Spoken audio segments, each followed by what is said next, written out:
she's so fine. Hell of a ride, blows my mind.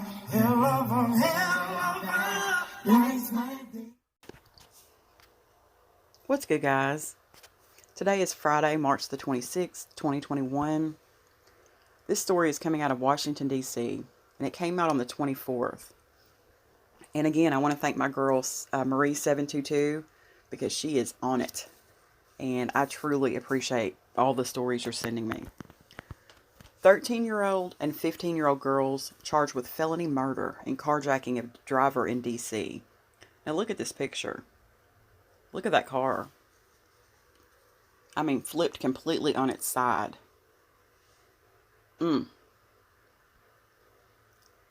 teenage girls armed with a stun gun have been charged with felony murder after the driver they attempted to carjack was thrown from his vehicle and killed, police say. The suspects, only 13 and 15 years old, have not been named because they have not been charged as adults. The victim, identified as 66-year-old Springfield, Virginia man Mohammed Anwar, was behind the wheel of his car near Nationals Park in the Navy Yard neighborhood of Washington, D.C., when the suspects attempted the carjacking on Tuesday afternoon. The Metropolitan Police Department said Wednesday that authorities responded to the scene around 4:31 p.m. and found the victim with life-threatening injuries. Police said Anwar was thrown from the car and later died at a hospital. The suspects allegedly used the stun gun, causing Anwar to crash. The detective's investigation on the scene revealed that the suspects assaulted the victim with a taser while carjacking the victim, which resulted in a motor vehicle accident, police said. As you could see from the above image, the vehicle flipped over on its side. A witness reported seeing Anwar struggle with the girls who attacked him before he crashed the car.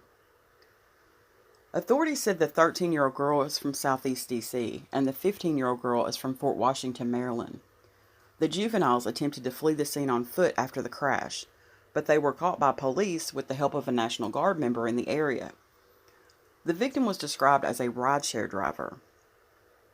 The teens now face charges of armed carjacking and felony murder. A GoFundMe campaign created to help Anwar's family has raised more than $79,000 as of Thursday morning. A message identified him as a Pakastani immigrant, beloved husband, father, grandfather, uncle, and friend, who was working as an UberEats driver the day he was killed. This is a picture of Mohammed Anwar.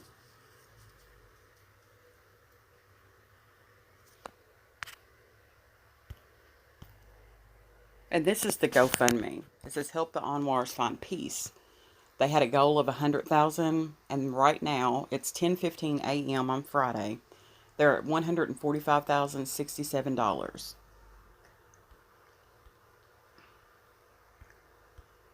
It says Mohammed Anwar was a hard-working Pakistani immigrant who came to the U.S. to create a better life for him and his family. He was simply at work yesterday evening providing for his family when his life was tragically taken in an appalling act of violence. The details are still being investigated. However, we know that Anwar was working on an UberEats delivery when two assailants attempted to carjack him in the Navy Yard. Anwar was a beloved husband, father, grandfather, uncle, and friend who always provided a smile when you needed one. He leaves behind a family, near and far, who cherish, love, and miss him dearly. Words cannot describe how our family is feeling currently. Devastation, confusion, shock, anger, heartache, and anguish are just a few that come to mind. We will carry him with us always, but it doesn't take the pain away of losing him so tragically and so unexpectedly soon. Anwar was the financial provider for the family. We would like to provide a traditional Islamic funeral for him and assist his family with the loss of income. Anwar is my husband's uncle.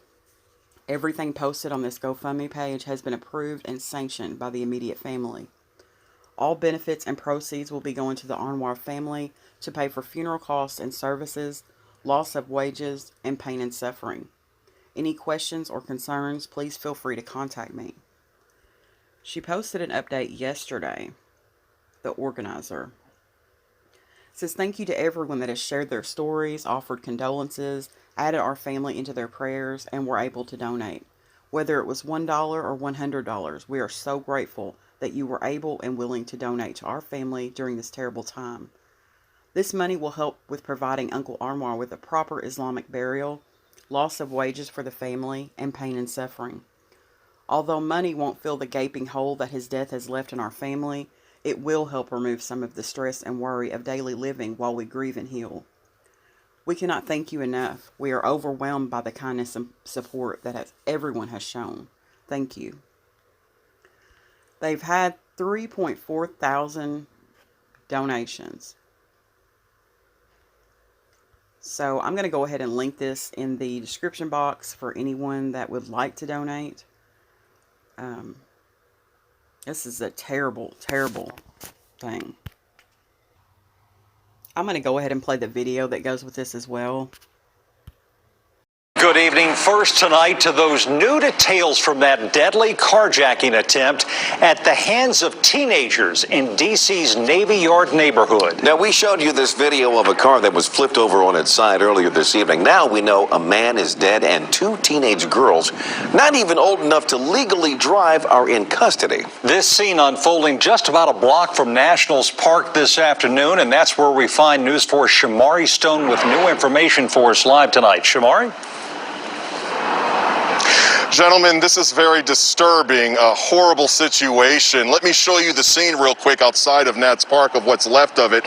Shattered glass on the ground. You can see the bicycle racks right there, and they are actually lifted off of the ground, and there's bricks scattered. That is showing you the force of the impact of what happened here near Nats Park. Now, tonight we're learning new details about what happened. I'm still kind of unsettled about the whole thing. Pamela Johnson is shaken up after seeing this car flipped on its side on N Street near Nats Park. I come here every week because I get my COVID testing here every week, and I usually park there. Law enforcement sources tell me the trouble started when two teenage girls, ages 13 and 15, tried to carjack the owner. It's unclear what exactly happened inside the car, but a witness who doesn't want to be identified says the owner put up a struggle, and at some point the car flipped over. The man landed on the sidewalk around 5 o'clock. He later died at a hospital. I saw all the police cars first, then I saw the car, and I thought, this must be a movie scene or something, because it's not normal to see that. Police arrested the two teenage girls. I think that people do need to be brought to justice. And that they have to stand for what they did and be accountable for their actions, because someone died. I mean, that's serious. Serious indeed. Now, right now, at this moment, my law enforcement sources tell me that these two teenage suspects are facing felony murder charges. Live here outside Nats Park. Shamari Stone, News 4. All right. Now, this article from NBC goes on to say, cell phone video taken by a witness high above N Street, shows the immediate aftermath of the crash. Anwar can be seen on the sidewalk. Two National Guard troops who were in the area pulled the two girls out of the flipped car as the car's wheels were spinning. I'm going to end the story on that note, but honestly, I think that these two girls, 13 and 15, regardless, they were conscious enough to make that decision. They acted as adults, and they should be charged as adults, and they should also release their names. Sorry, that's just how I see it. So I'm going to end the story on that note, but thanks for watching, guys.